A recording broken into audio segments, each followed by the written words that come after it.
Alrighty, welcome back everyone. It is LaughNgamez here. I'm back with another Starcraft 2 versus Broodwar SC Evo cast. For those of you that don't know, this is a mod that combines two of the best RTS games ever in the Starcraft 2 engine, bringing us all the Broodwar races with their flair and uniqueness against Starcraft 2 races. And it's a very cool mod. We've got pro players playing in this tournament, and so we have got Rebellion, I believe an up-and-coming Protoss player from Korea, taking on Mana in a PvP today, it looks like. So we're gonna see how well Protoss from Broodwar does against Protoss from Starcraft 2, which of them are tougher, whether Protoss lost their touch or what. So yeah, there is a lot of design work that goes into creating this mod, so they try and make it as fair as possible. Of course, there's some things that Broodwar races simply don't have, but players have come up with creative solutions or ways to bypass those things. We do have Mana going for a double gateway opening like it's StarCraft 2, and a double gateway opening from Rebellion. And yeah, ladies and gentlemen, before we get too far into this one, I imagine it's going to heat up pretty quickly. Make sure to go ahead and click that like button if you want to see more of these StarCraft 2 versus Broodwar casts. If you want to see any other kind of content on the channel, let me know in the comments down below, or just leave a comment letting me know what your favorite ice cream is, as it helps with the YouTube algorithm. But yeah, if we can hit, let's say, 20 likes on this video for the amount of workers that Mana has, that would be wonderful. Join the Discord, which is linked down below. And on with the show, we've got Cyber Cores on the way for both of these Protoss. Mana is going for double Dragoons, one of the units that was sadly removed from StarCraft 2, other than in maybe some campaign missions or co-op missions or something. But yeah, so we're maybe having Stalkers versus Dragoons. We'll find out which one is actually better. We've got a pylon blocked by Rebellion, blocking Mana's expansion. We'll see if Mana does the same thing to Rebellion or not. However, both players do have units popping out, so those blocks won't last for long. I do like this Mana. Interestingly enough, it's a cute little touch. He keeps his Dragoons hidden. He doesn't use them to attack that pylon because he knows Rebellion was going to cancel it anyway. So leaving Rebellion wondering, like, what are you making? A scouting probe, though, does reveal the two Dragoons. Meanwhile, the Stalkers of Rebellion are having to kill Mana's pylon. Mana just cancels that. We do have that Singularity Charge upgrade, increases the range of Dragoons, which is very important, because Dragoons are a unit that is known for its sort of shooting and kiting with a range of 6. Stalkers, on the other hand, have a range of 6. And they don't have any range upgrades, so Mana may be able to out-micro the Stalkers of Rebellion. We'll see how well he's going to do with that. And yeah, ladies and gentlemen, it is important to note that today is a best of 3. So regardless of whoever loses this match, we'll have another one. We do have the two Stalkers of Rebellion being pushed away. He's like, how do I deal with these Dragoons? Mana can fight for now, toss it down a force field, but Dragoons are pretty beefy compared to Stalkers, so Mana is just getting in his opponent's face. Rebellion has to pull a couple probes to try and get the surround on this. Sentries are doing what they can, but everything really goes down, and Immortal is about to pop out. We'll see how much damage Mana can get done. He is going to try and target down that pylon. Rebellion realizes how dangerous this situation is. He does manage to get the Immortal out. Now that is going to be really important to killing off these Dragoons, and he does kill them off. The Immortal, though, still only has 6 range, so there's potential for Mana to just keep kiting these. And for those of you that don't know, Mana is a pro StarCraft 2 player. He has been since the games came out, basically. Winning tournaments, coming in second in some big ones. But not just that. Mana, this red Protoss player, he used to be a Broodwar pro back in the day. If you ask Falcon Paladin, he'll tell you all about it. And yeah, so that basically means that Mana is probably one of the best players in this mod. He's playing as He's playing his old Broodwar race. I believe it was Protoss back in the day. But regardless, he's got that experience. He's familiar with all the units.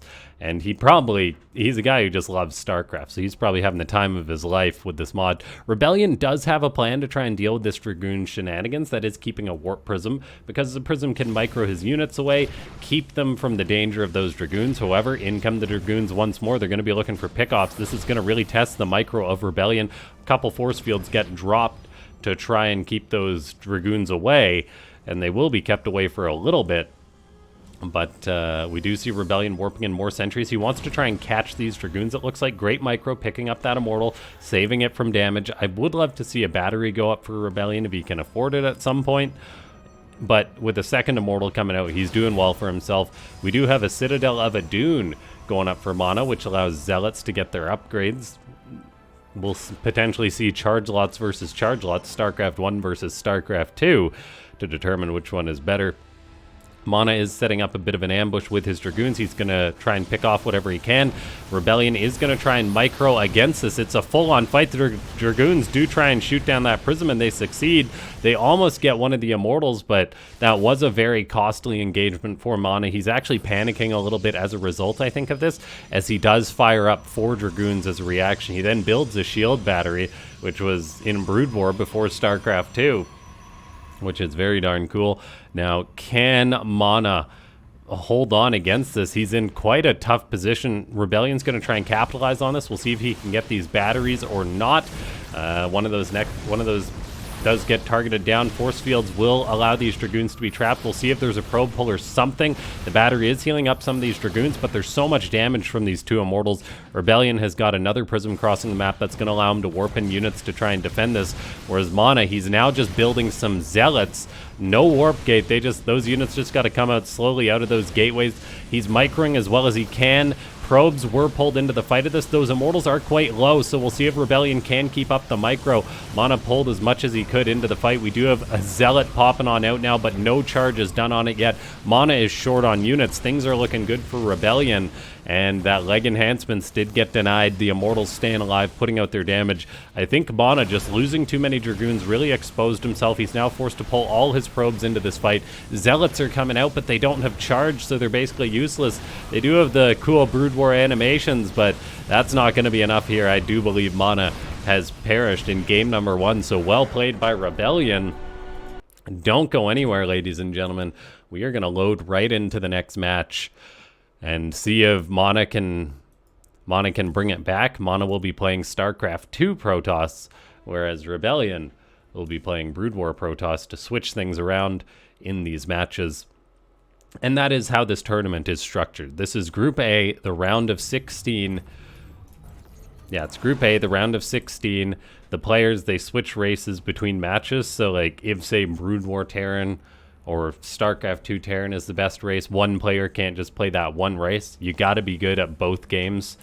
But it is really cool to see Rebellion causing a bit of an upset there. I think he has played in the cups for this mod, maybe a bit more than Mana. But all in all, just great game sense, capitalizing on that, understanding how to counter the Dragoons with the Prism. And yeah, we'll see if Mana can maybe cook up a StarCraft 2 special to come back in this game or not. There is... Yeah, we'll see what he does.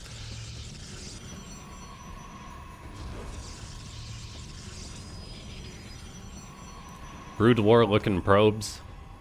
Of course, a lot of the work done... Well, there has been a ton of work done for this mod. Even the pylons look like Broodwar pylons. Look at the difference. They're different. 4 crystals versus 8. Or 6. Count the arms. I think that's... Oh dear. I'm going to make myself dizzy looking at that too long. Anyway. The developers of this mod, the StarCraft Evolution mod, have put in so much work into it. It's incredible. And... I was just going to say that, like, some of the assets were in the game already, I believe, from, like, when Blizzard added the classic skins in, that kind of thing, but they have done a lot of work to make this mod not only play well, but look cool, that kind of thing. Now, Rebellion, he does have double gates on the way, whereas he's got double gates on the way, but also a Nexus, so going for a fast Nexus. Mana, on the other hand, going for double gates himself. He's going to be the Stalker player. Maybe he'll get bullied by Dragoons a little bit this game. A single Zealot's on the way for Rebellion to start this off. Maybe just looking to have any kind of fodder he can in case Mana does get aggressive in the early game. Rebellion is not necessarily scouting out right away. He's sending out a probe now. It was chasing Mana's probe. But now we've got double Adepts on the way for Mana, so he's going to try and utilize those. And they have high mobility, which is something that you can't really say about Broodwar units with their goofy walking back in the old game. In the Starcraft 2 engine, they flow much nicer, but look at this. Rebellion sends out a Zealot, but it's just going to barely miss that. Mana is going for a Proxy pylon, a Proxy robo. He really is going for a StarCraft 2 special. Wait, this is beyond a StarCraft 2 special. He's building 2 robos. I can only assume this is so he can build an Immortal and a Prism to micro it at the same time, or maybe 2 Immortals. Rebellion is doing what he needs to do, which is scouting out, but he's not really putting 2 and 2 together right now. He could have counted the pylons and say 2 pylons. Well, maybe you should have had 3 by this time in the game. Rebellion does have 2 Dragoons. They do find these Adepts, but these robos have yet to be found. The Adepts are going to shade right on by the Dragoons. Did they turn around to pursue this? Yes, they do. We do have a nice wall using that pylon build cancel, and it looks like the Zealot will find this Proxy from Mana, so all of a sudden the temperature of this game just got turned up. Now, with knowing about this, Rebellion can potentially shut this down before the Immortals get out. He can at least react to this in time, perhaps, and he knows he's up against double Immortals from his opponent.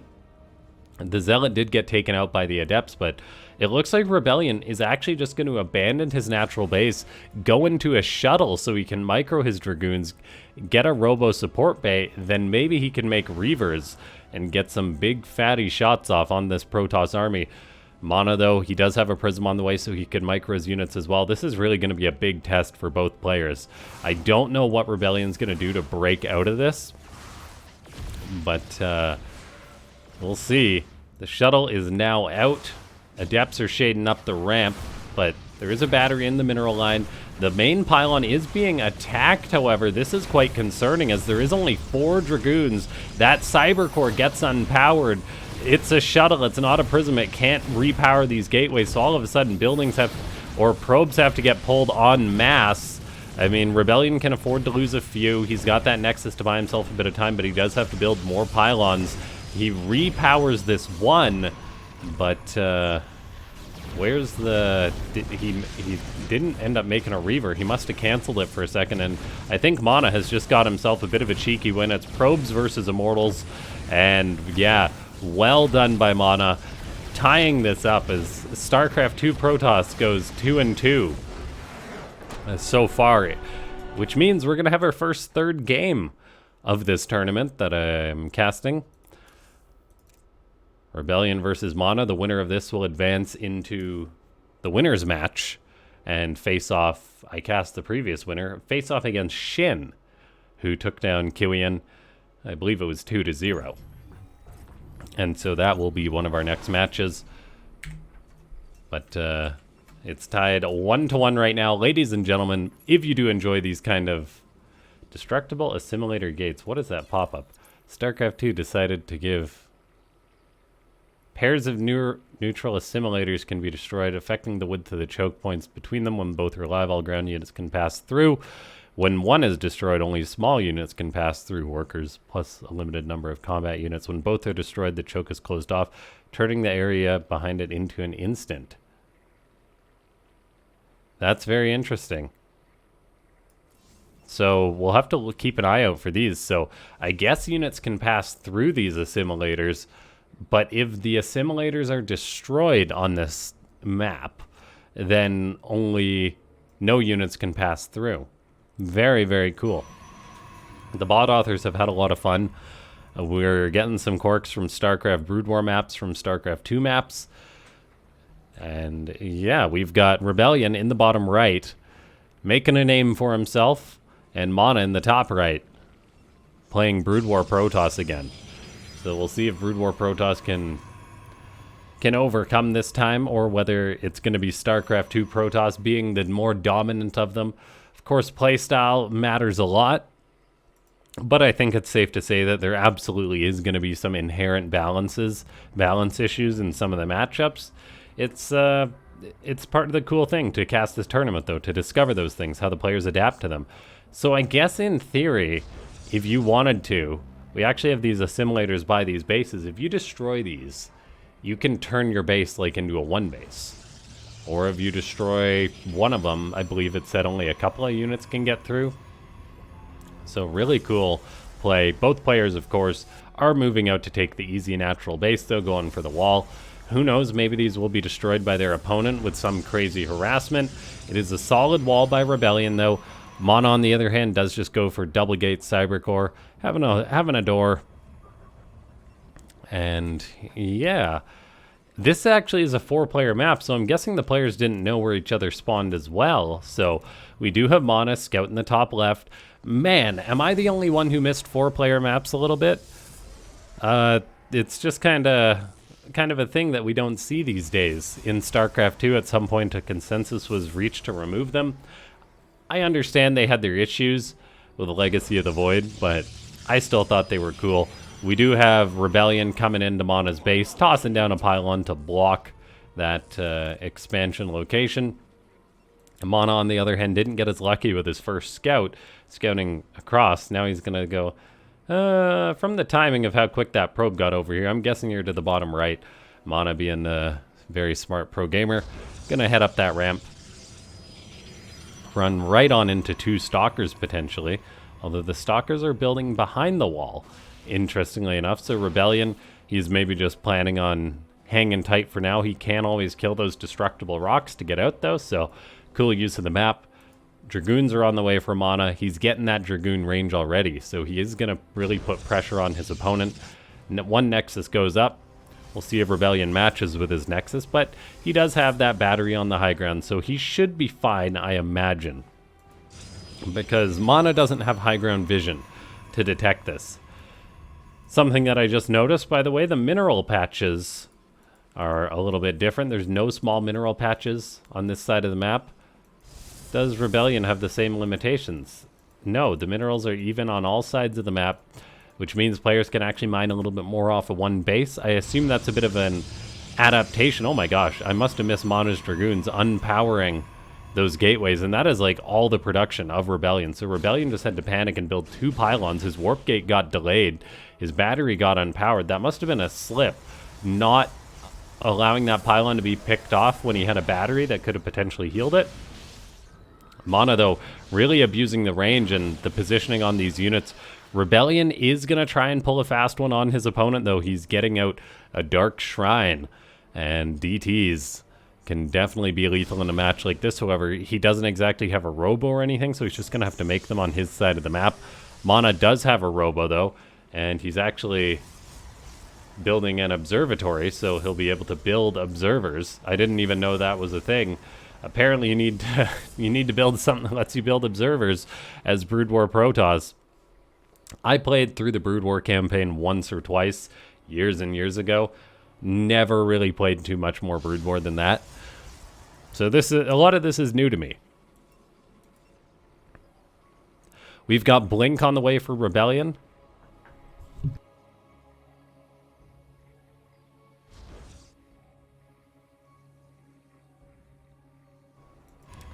That is one way for him to overcome...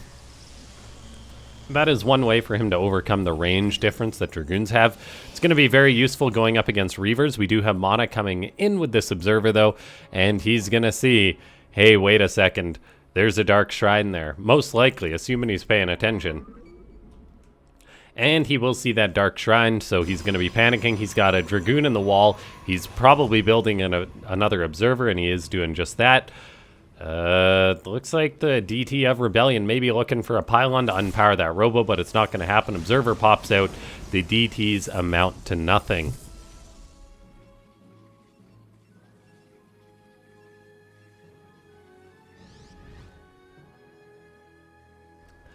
I do apologize for the brief pauses on the mic there. I I've got a little bit of a cold, not like super sick or anything, but just enough to make commentating a nightmare.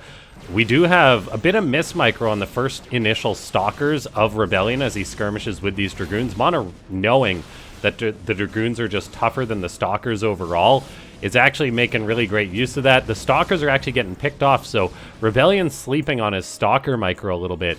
He's now getting really bullied at his front. I think he could have microed that at least a little bit better. 5 dead Stalkers to 5 dead Dragoons overall in this game. In comes a Reaver, though. That's going to be massively problematic. There is still battery overcharge in this version of the game, which is important for the Starcraft 2 Protoss, because they'll be losing that in a patch relatively soon, most likely. DT is on the other side of the map. Very sneaky play by Rebellion. Mana has to run his probes until he can get out another observer, get out some more units to deal with this. So both players' macro and micro is falling apart a little bit. And that's just because Mana is so focused on this aggression. He's getting off big Reaver shots, though, firing out those big balls of death, almost unpowering all of the stuff of Rebellion. Rebellion blinks forward, takes out the Reaver, so now maybe he can deal with the Dragoons. However, he still only has a few Stalkers. He may need to pull probes in this to hang on. Meanwhile, on the other side of the map, well, 14 probes have died for Rebellion so far. The DT did get cleaned up. The worker count is fairly even on both sides right now. Battery overcharge gets popped. That is big. That's going to be enough to send Mana home for now. We don't have another Reaver crossing the map presently, but there is another one building. Rebellion, he's just kind of lacking stuff. I would have loved to have seen +1 if he could afford it. He's now just getting extra gateways on the go. He's not mining as much gas as he needs, though, as he's got quite a nasty mineral surplus. Stalkers having to have probes pulled to buffer for them is not a good thing. Dragoons really showing their might in this mod. Mana is playing well, sniffing out the DTs, and then taking it further. Rebellion saturates his gas in the main, which is quite important. Another battery goes up, so the blue Protoss is hanging on for now after being bullied by his Broodwar counterpart.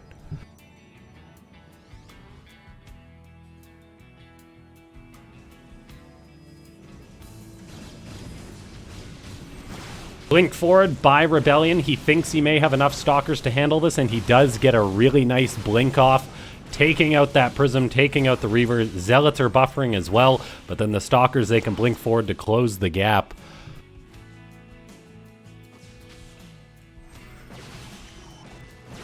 Okay, the Stalkers, they are microing as well as they can. There is no charge for Rebellion, but the Zealots are doing what they can. It's just been gateway units against gateway units. A big Reaver shot goes off, cleans out most of those Zealots. And now we take a look here. Charge is researching for Rebellion. He's saying, Charge would have been really nice there. And it may be nice in a minute if he can survive that long. Mana behind this, though. He does have a third on the way. He is getting +1 on the Forge. Dragoons with attack upgrades just sounds terrifying. We'll see if Rebellion is going to throw down a Forge of his own. Stalkers, I think, would really benefit from +1 against those Dragoons. I mean, they have a bonus versus Armored, which Dragoons are, but Dragoons just have more HP. They deal lots of damage. Dragoons have a bigger bonus against Stalkers than Stalkers have against Dragoons. Dragoons and Reavers are going on in again. This is going to be a big micro test for Rebellion as he does his absolute best. He does get bullied back, though, having to respect that. We do have a Prism and Zealots on the other side of the map giving grief to Mana. The battery overcharge does help clean this up a little bit. 5 workers go down in all. Stalkers are microing as well as they can. Battery overcharge, though, is the only thing keeping Rebellion alive right now. He warps in some Zealots. They don't have charge quite yet. Looks like the Dragoon, or the Reaver, pardon me, was taken care of. There's also an Observer on both sides of the map. Picking that off would be quite nice. I believe Broodwar Observers are a little tankier than Starcraft 2 ones. No, they are the same, pardon me. 4 cannons are going down for Mana as he respects the Prism shenanigans.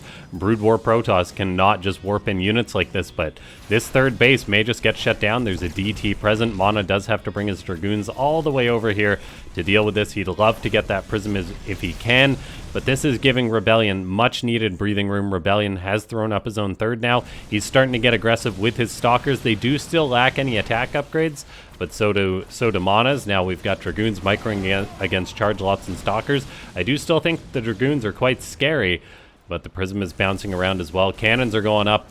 There is one cannon in that mineral line as Probes and the battery are doing their best to try and hold on against this Prism harassment, but there can always just be more Zealots warped on in, even DTs warping on in here as well. That is really problematic. A Dragoon in a Prism, or a shuttle, pardon me, comes forward. We did have 9 more probes die during that, though. So Mana, he's been fighting a good game as the Broodwar Protoss, but the StarCraft 2 Prism is pretty strong. Rebellion, he's been pretty determined in this match. The Dragoon is able to pick off the Prism. Excellently done, as those Zealots were actually caught on an island, so that Zealot may remain there forever. We do have Rebellion coming on in, realizing that Mana is out of position. He's actually going to hit that third base. This is going to be a big blow, and look at this. He's attacking the assimilators. That's going to close off this choke point, and we'll see if he kills off the other one.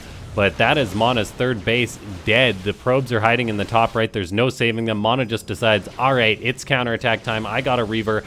You've survived long enough. You've given me enough grief in this match with the Prism and your DTs, so Mana is just going for it. That may be the right call, as he does have the supply lead. The battery overcharge is, of course, good, but it doesn't last forever. Rebellion, he's got lots of money in the bank, but he just hasn't been warping in enough stuff. There's 5 Zealots warped in to try and deal with this. He's bringing the rest of his Stalkers back home. He actually left some on this side of the map. They need to blink across or get busy killing that Nexus. The Stalkers come on in for Rebellion, but it's a little disjointed. He does at least get the Reaver, which is important. The Dragoons are still microing back. These players are just going blow to blow against each other. It's super duper close. We have charge lots coming on in now for Rebellion, buffering for the Stalkers. He's desperately trying to hold on. This game is so close right now. Rebellion needs to warp in as much as he possibly can. There may simply be too many Dragoons for him to hold on, though. What a close match this has been. Broodwar versus StarCraft 2. All the tricks in the book being utilized. Probes now fighting Stalkers at this third base. This is the chaos I was hoping for when casting this. More Zealots have warped in for Rebellion, but he's got a few Slackers. They needed to get on in there, and they're a little bit late to the party. We have got just too many Dragoons, I think, as Mana... he's doing it. An Immortal did just pop out. That could be the saving grace for Rebellion. We'll see, though, but he's still really lacking units. But no, the Immortal does stay alive. We did have Stalkers also kill all the probes at this base for Mana. They're now coming home to try and help out with whatever they can. There's a few charge lots. There's the Immortal. Another Reaver comes forward, though, gets a big connection on the Immortal. Doesn't quite one-shot it, but that is very problematic. More Zealots warp on in. Probes are pulled for Rebellion as he desperately tries to hold on. He just needs to clear Mana out. He needs to breathe for a second. He's pulled everything into this fight. Mana, I think, has done it, though, as a Reaver detonates on the poor probes that were drafted. And GG gets called. Mana takes the 2-1 victory. What a match that was. Holy cow. Wow. That was so darn good. I didn't expect... I think that's one of the longer SC Evo games I've cast, because these matches tend to be a little shorter than usual, but this was a fantastic best of 3. Ladies and gentlemen, if you enjoyed this one, make sure to go ahead and click that like button. I don't know what I set for the like goal is, but if you're still watching at this point, leave a like, subscribe to the channel. If you do want to support this content, consider becoming a YouTube member, or there is a PayPal link in the description, I believe. I'll see you guys next time. Thanks so much for tuning in.